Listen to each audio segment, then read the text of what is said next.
Moral.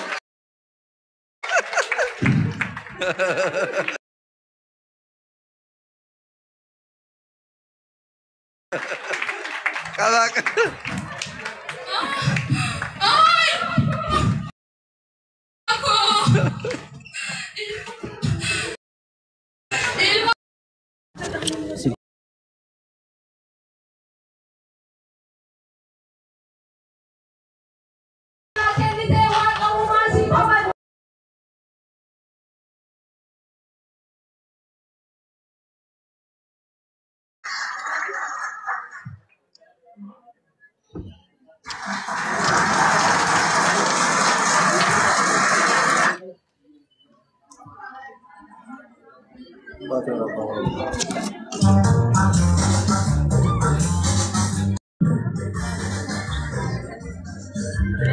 Guardiani baay'ee namatti tola waa guddaarraa barattu waa baay'eetti yaadattu jedheen abdii qaba.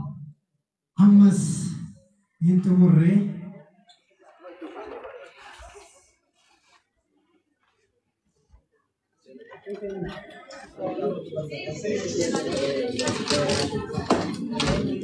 egaa guyyaan sun guyyaa addaa ture akkasuma hin duune kan jedhu kitaabni kanumaaf ture. Barreessaan kitaaba kanaa guyyaa san kabaja isaan maluun arganne waltajjii sanirraa ari'amee akkasiin butamee garee dhaageeffame waan ta'e akkuma gaazexeessaan Haayidar isinii himetti qofa qabdu. Kanaaf kabaja guyyaa san hin arganne. Yuunaayitid Arab Emireet keessa kan jiran gareen kun kabaja guyyaa sanii maluusaaf waan qopheessaniif kabajamuu barreessaa kitaaba hin duune Muhammad Deeksisu. Muhammad Deeksisu gamanatti affeeruun duratti gaazexeessaa Haayidar Abdii bilisummaa amma sira deemuun naasimantu hamileen naasimannaani isaatu goota kabajaa kana sinii affeera jechuudha. So masih dulu aku di sama cara gede dulu bayi gamade amma kasgoda uraka jaratin hanga madur kata yurti mufan barno sai ko bulan dende barno ta barabenis hoji argachun dende nye wan woga torba on barate akas madur kate ira tahu jirtu uraka kanafu urakan jara barbagis oromon ebisnan gahan akas lokasi Akan. Ini episode mereka. Kitab ni ada episode mu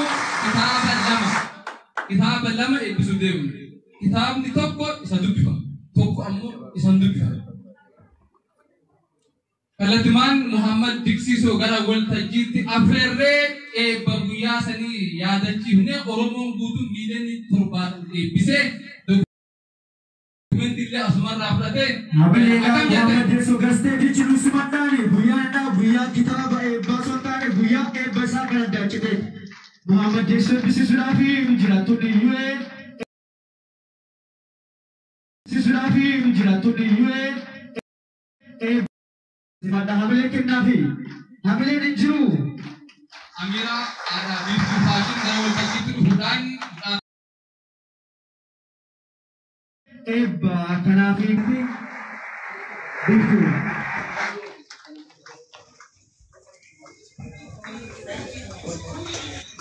Masyaallah jira hamile kennafi kabajni isa kanan turre atau male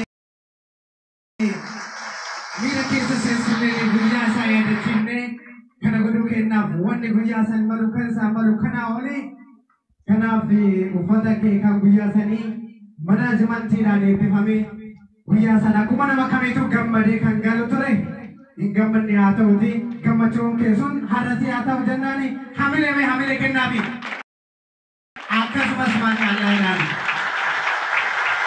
hirulfaati yoo ol kaatanii hamilee kaatanii bile ol kaati kabaja kennaafi guyyaa san kabaja isaan malee budhanii congratulations jenna congratulations na jedhanii yeroo hamilee nuuf kennaafi kuni xiqqaata jechuudha.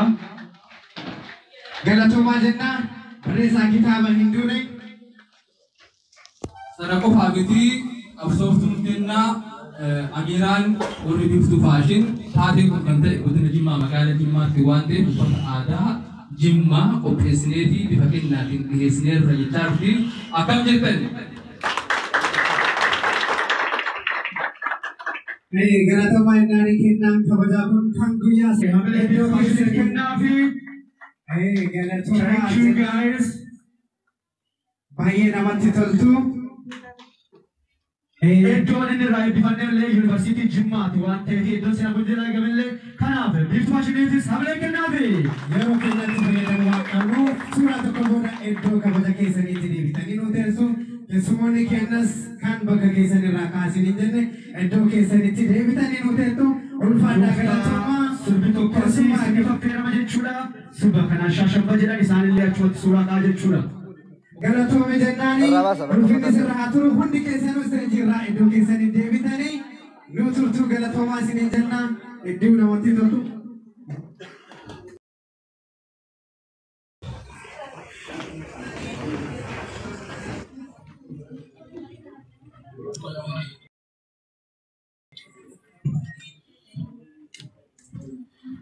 Gama sagantaa itti aanutti hamba seenuuf muuziqaa tokko daqiiqaa lama sin affeerree sana booda sagantaa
Sanu egaa gama caalbaasii yookiin baniinsa kitaabaatti seenuun duratti ila ammaatti nama sadi barbaada.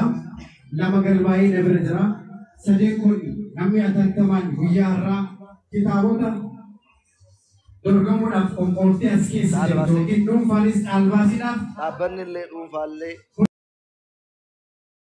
garee sanuu gabana dhuftanii nama sadiitu barbaada. Yeroodhaaf kuwwanis yeroo isaa sirqa qaba kitaaba guyyaa irraa caalbaasiidhaaf dhiyaatu waltajjii irratti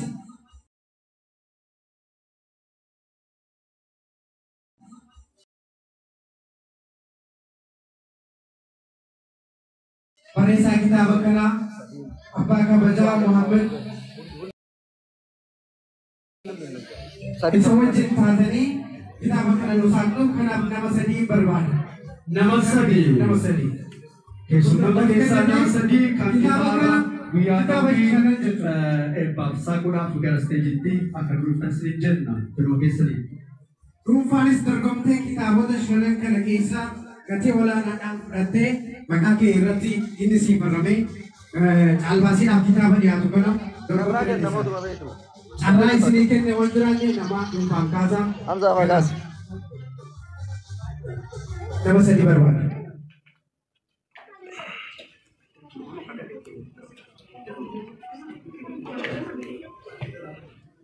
Musika.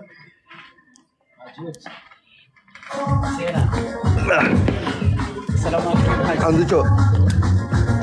Bagus sih, ya tak. Abu Dhabi. Baga daftar. Baga sini gambar. Betul. Dia pilih di bola api.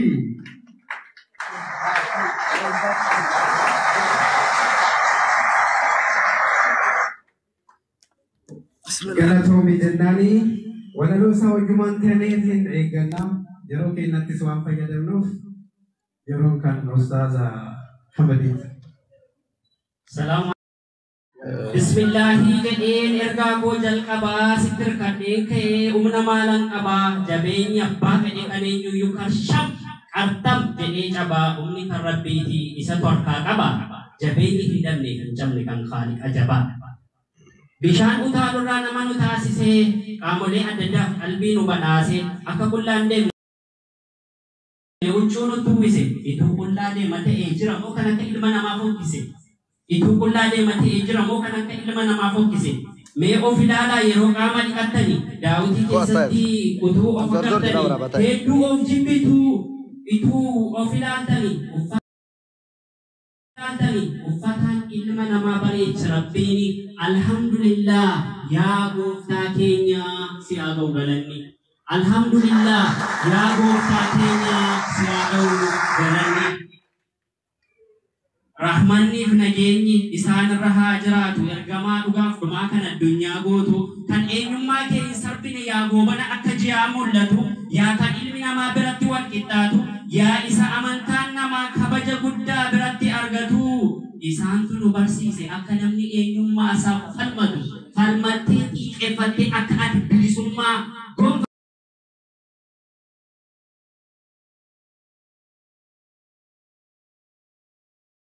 ituu xiiqeffattee akka ati bilisummaa gonfattu ituu bilisoomsuuf akka qabsooftu rabbiin bilisa akka baatu si taasisee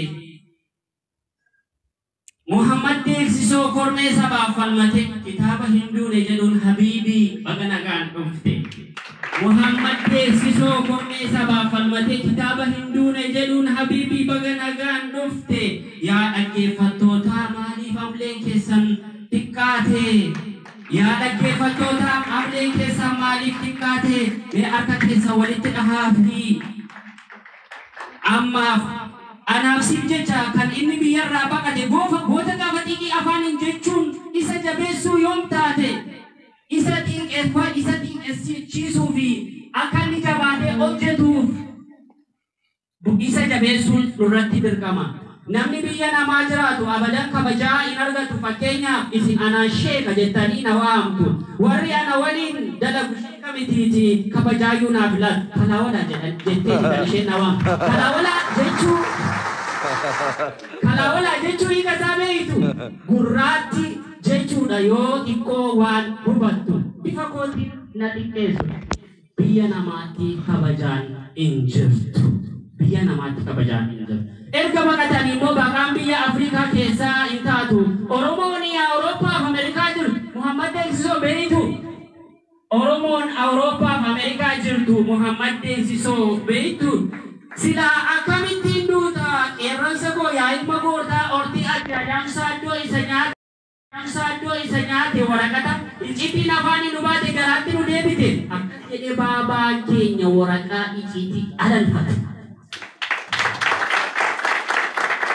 Ilmi sadiidha tokko isa abbaa caalu lamman isa abbaa dhaalu sadaffaan isa abbaa dhaalu ati ilma isa abbaa dhaalu taate isaantu siidaa si keessatti ijaarate icciitiin aji adamsaaddoo irraa dhaalte guddisa alii jirri baga nagaan dhufte guddisa alii jirri baga nagaan dhufte dhiigana dhiigammadaa isicha Oromoof jecha achi buuteen isaa dhabamte ortee baqalaa dawaanoo isa qarshii soddoma dhibba sadiitti gurguratte armaaf harka muramaa warri as geessanii lubaan malee gubaan hin bullu jettanii ilmaasii komandoo bagarra geessanii ilmaasii komandoo bagarra geessanii amantiif afaan nafxeenyaa hin fudhanne maal jedhure ani galata keessanii kanaaf hinduu na jedhataa kitaabni ilma keessanii kanaaf hinduu na jedhataa kitaabni ilma keessanii gabrummaa iddaan buqqisna dhadhabnu ilmaan itti guddisna warra jedhedhaam isini kitaaba maal jedhu barreesse ilmi keessanii hinduu na jedhatanii kitaabni isaa duudee namoonni Hinduune. Kana booda hinduu namoonni Hinduunu. akka duu qabnutti hinduun akka duu qabne hinduun. Nuuf jecha aarsaa ati kaffalte dhamaatee waggaa meeqaa karaatti hambistee akkan jedhee ibsutu natti hanqate gaafa ati michuutti isaa dirree irratti salphisa. Justice for Hacaaluu Hundeessaa jedhe ilmi qeerransa. Kormee koo iddituu akka soonsa arraga isatu jira nu keessa isaaf kitaaba isaa onutu eebbisa. Hinduune jedha mata dureen kitaaba isaa jabaa dhugaa kormee koo michuutti isaa hin ta'ini ati yoo biyyuu hinduutu ituu jirtu hindu'ini asumatti yeroo waan hin qabneef asumatti dhaabaa galatoomaa ulfaadhaa. Hamile. Moral. Wow, amazing.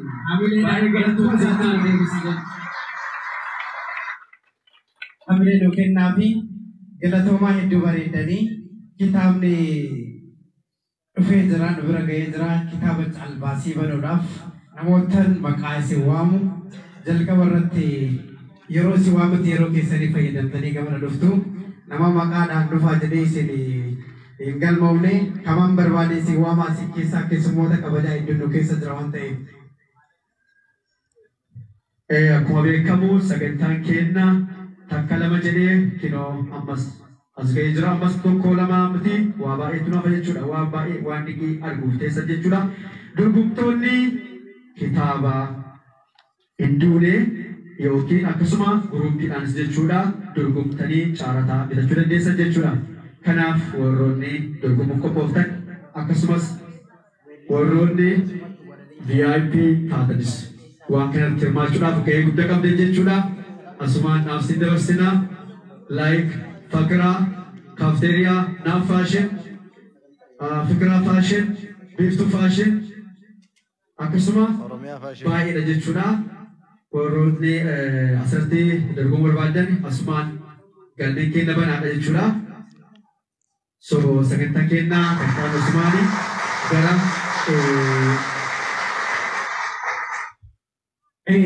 jalqaba irratti isin waameetiin keessummaa kabajaa si waamaa.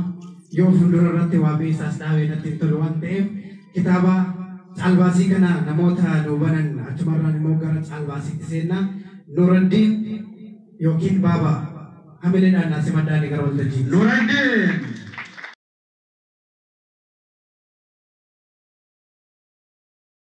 Welcome to stage. Nuraddiin Baaba.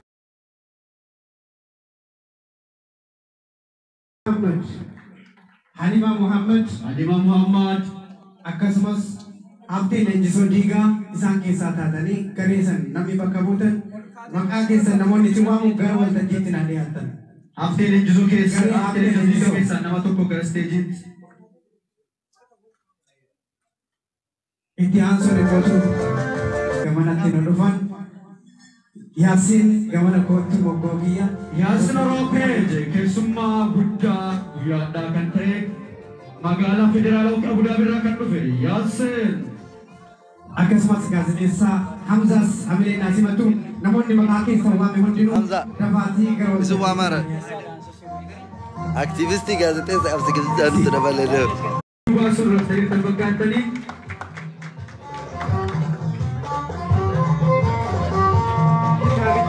dhuunfaanis taate yeroo kitaabni saaqametti ammuma of qopheesse yeroo keenyatti saaqa fayyadamnu kanaaf waltajjiin kaabbaa guyyaatii isaantu nu saaqaa sana booda gara waltajjiitti aanutti seenu.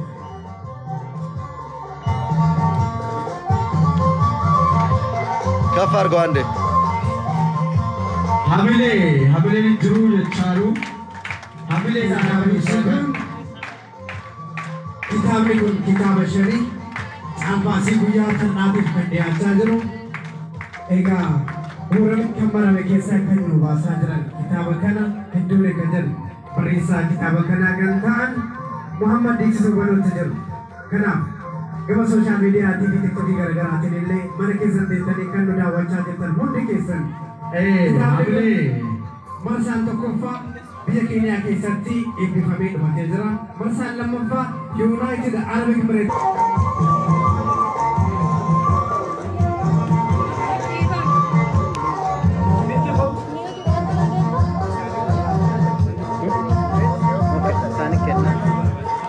Albaasiin qopheessine dhugaa dubbatuudhaaf daawwatumaa fi taaptaap gochuudhaan nu bira dhaabadhaa. Warroonni ammoo bitatu barbaadan ammoo biyya kana keessa akkaataa itti raabsamu isiniif beeksifama. Ishee kabajamoo pireziዳንት ማሜ ባይ ብራዘር ከመጀመሪያ እስካሁን ከኛ ጋር ስለነበርክ እናመሰግናለን። ኮመንት ጀለ የሮ ዴራ ሲያርጋ ቱሬ ገለተ ጉዳ ቀብደ ማይ ብራዘር ዊዝ ቢግ ሪስፔክት ሰላም ወራህመቱላሂ ወበረካቱ እስኒ ዴቪድራ ናፍቆቻ amma kitaabichi eebbifamutti jira. Yeroo kitaabni eebbifamurra jirra. Kitaaba kana keessaa iddoo jibbuun qabu.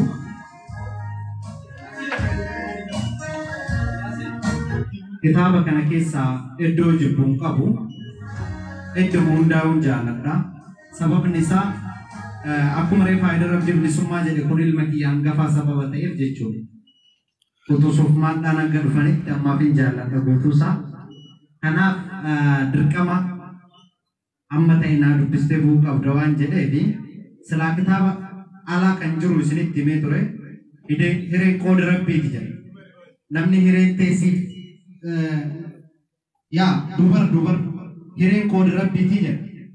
Namni rabbi hiree teessiif tolchee kan rabbi uummata kee dura si dhaabe dhugaa saba keetiif cicciifalmadhu. Carraa argatte maratti fayyadame. Warra sagalee dhabeef sagalee ta'e fara kan kee utume diina kan kee garaa gume. Du'an sodaati duuti ooltu du'a gootaa du'i guutuu isaa hin duuneef dhiisa jedha anis hin duuneef dhiisa. Hamilee nu kennaa fi kabajamaanii suuraa tokko kitaabni saaqamee jira kan jedhu kitaabni kun saaqameera ol qabanii nuu ka'anii manguddoon keenya akka kitaaba nuu saaqan kun sagantaa suuraa tokkootiin boodatti ol qabdanii kitaaba kana wajjin banameera saaqameera biyya United Arab Emirates keessatti marsaa lammaffaa kitaabni eebbifamullee biyya kana keessatti yeroo jalqabaatii fi kanaaf kitaabni saaqamee jira. Keessummoota fi manguddoo keenya galatuma iddoo keessanii nu deebi'aa isiniin jenna. Kabajaadhaan keessummoota keenya iddootti ni sumatti jechuudha. Galatuma by the way keessummaa keenya kabaja haala hedduu dinqisiisaa ta'een eegumsi isaa godhamaa jirullee jechuudha. Waa hundi karaa seera qabeessaatiin hedduu waan nama boonsuudha. Bodyguardiin isaallee kana fakkaata. Isarra darbanii homtuun jiru waan jabaateen ammoo nullee duubaan jirra. Kanaaf warroonni walii dorgomuu barbaadan yookiin caalmasidhaan kitaaba yeroo yookiin deeqaa muraasa booda gara isteejitti isin affeera jechuudha. Kanaaf obsaan hordofaa. Seera